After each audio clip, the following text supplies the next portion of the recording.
Hi, I'm Brandon, and I'm back to do a commentary on Justin Smith, the Nickelodeon Predator. Now, this guy he came back into the public spotlight after that Nickelodeon documentary that came out recently, and rightly so. He wasn't included on there, and I know there was people saying that he should have been, but they're kind of two different stories. Like, this guy was just like a contractor who did editing for them, so it wasn't like he was actually working with the young people on the show, but maybe it does show just the nature of that company. If they're going to be employing that kind of people, that maybe they should alter their hiring practices to make sure that pieces of shit like this don't get hired. But anyways, let's jump into Justin Smith. Back at the house, our female decoy is about to say hello to 27-year-old Justin Smith, a video post-production editor who does freelance work for... He's just sitting there like he's so proud of his editing work, and then he's just about to be humiliated in public. Nickelodeon, the cable network geared towards kids. Using the script... It's just one of those things, like, obviously anytime someone works for Nickelodeon or some of these guys that work for Disney, even though they're big corporations that employ like thousands of people, especially Disney, it's just the fact that they're kind of known for making content for kids. So when they have people that do this kind of stuff, it just makes it seem that much worse. Obviously, like, no matter what company you work for or what you do, you shouldn't do this, but it's just like when you're involved in any sort of job that involves kids or is geared towards kids, it makes it look worse. Screen name Resident Smith, he chats online to a decoy who tells Smith she's a 30-year-old girl. After the decoy sends a picture, Smith writes, "It's definitely bad. I think you're this cute." Laugh out. It's definitely bad that you spelt definitely wrong. But yeah, it's also bad to think that she's cute. Loud. The girl asks, "How come?" He writes back, "'Cause I'm 27. He also spelled "cuz" wrong. He sends her several I guess I shouldn't pick on his grammar and spelling, 'cause that's the least of his problems. Pictures of himself. But the next come on. I don't want to see that.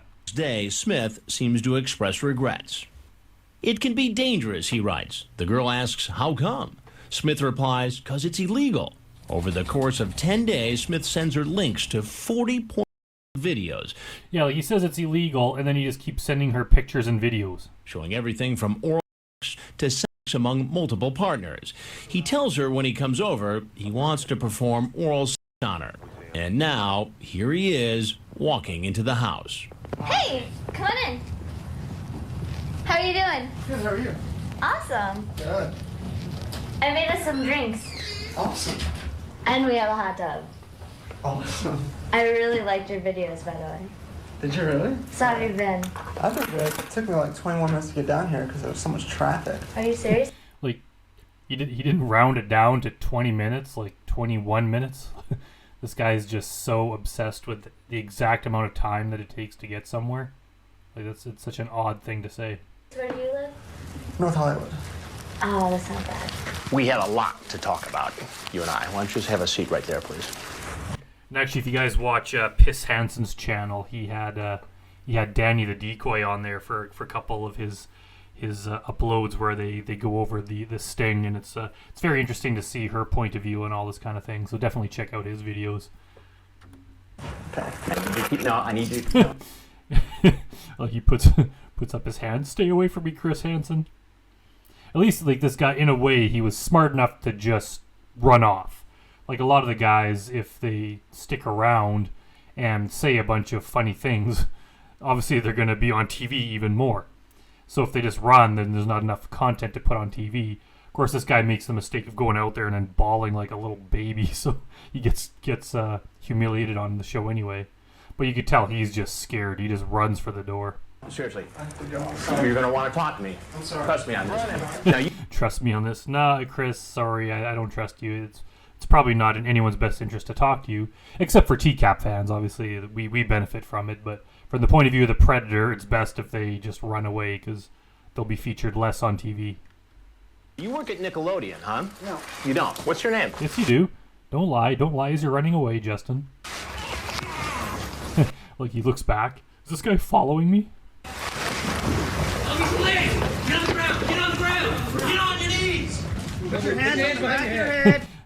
Back of your head. On your knees. Both knees. Both knees. Yeah, I'm so sorry. Yeah, You acted like such a big man sending all sorts of gross pornography to this young girl and pictures of yourself naked. Yeah, now you're crying. Yeah, such a big man, Justin.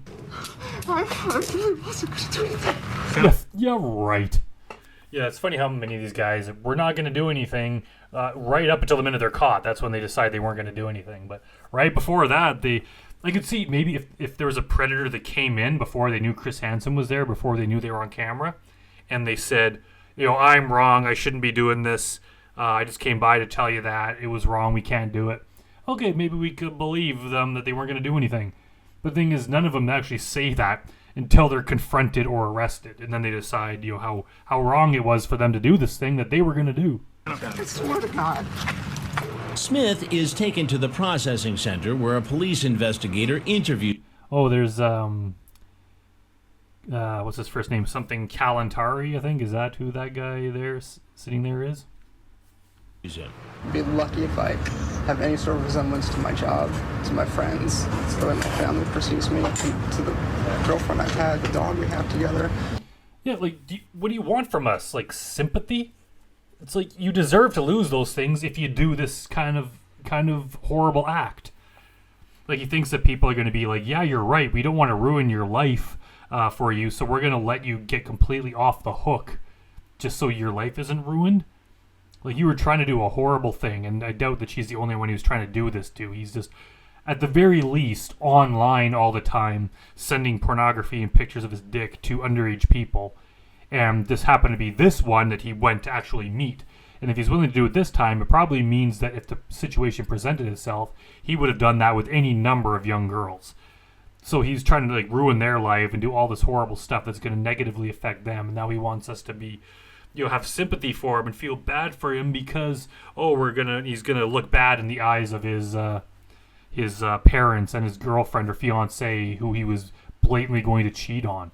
Like, you deserve to lose all those things for doing this. Like, it's completely your fault. When you do horrible things like this, horrible illegal things, it's going to affect the way that your family and your intimate relationships see each other. No one feels bad for you, no matter how much you cry. He knew coming in that what he was doing was wrong. That's why when he realized that he was caught and the ramifications on his life and everyone around him, that, in my mind, is why he became so emotional. Yeah, it's funny. It's only after they're caught, all of a sudden, it all comes crashing down on them where they realize how much trouble they're in and how bad this is. These are consequences you should have weighed before you left the house to go do this. Either they were just so horny they didn't even think about it, or they did think about it and decided it was worth the risk. And, well, now we see whether or not it's worth the risk, and clearly it's not. Smith later pleaded no contest to 2 counts, an attempted lewd act upon a child and attempting to send harmful matter. Nickelodeon told us they fired Smith and that he had no contact with children when he worked there. Yeah, and I mean, that was the right thing for them to do, because even if I don't know if he worked from home to do his stuff or if he had an office there where he did his work, he probably was, they're probably right, he wasn't in contact with any children.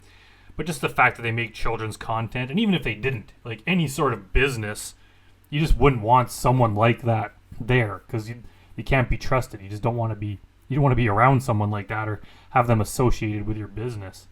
So it's, he had to pay a heavy price for it, but it's funny how he talks a big game online and then, shows up and then breaks down crying and begging for forgiveness. But yeah, he doesn't deserve any. Anyways, that was a short one, but it was a fun one, so thanks everyone for watching, and I'll see you all next time.